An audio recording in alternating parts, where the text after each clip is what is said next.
Fanny macht Pralina für ihren preußischen Tochter sein Adventkalender und ihren alten von Gunz keine einzige. Vor lauter Hudri-Wudri in der Küche isst es aber nachher alles sein. Auf dem Hummel sein Acker wächst ein Erdäpfel mit 6,5 Pfund und Kathi möchte ihm das Gmorblal einbringen. Aber wie es ihm wascht, fällt er in lauter kleinen Erdäpfeln auseinander, die wo schön das Kot zusammengehalten hat. Der Flori hat dem Pfarrer versprochen, dass er für ihn einen Glauben aufspielt. Aber wie es so weit ist ihm eine Weibergeschichte wichtiger. Und drum überredet Josie, dass sie das macht, weil es die Kinder beibringen sollte, wie man gescheit über die Straße geht.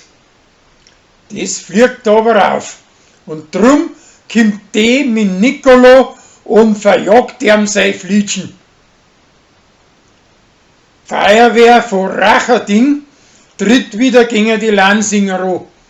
Aber mittendrin müssen sie alle miteinander gegen einen Brand ausrücken, weil ein Brunnerwirt sein Kuchenmensch als Festtagsbradl im Rohr verbrennen lässt. Vor lauter Schmusen und Schmieren mit seinem Jumpsterer. Der sagt nachher am Tag drauf, dass eine Bierkönigin ein Holz vor der Hütte haben muss. Und das gefällt ihr gar nicht, weil es meint, dass das sexistisch war. Drum entschuldigt er sich dafür und möchte es wieder gut machen, indem dass er sich wie ein Weibsbild anzieht und sie beim Brei als Bierkönigin bewirbt. Denn sein Alte hilft ihm nachher da auch dabei. Die Rosi hält den Zwiefel für, dass er als Bürgermeisterin nichts weiterbringt und nicht mit der Zeit geht und an der neuen Bundesstraße kein Gewerbegebiet nicht ansiedelt.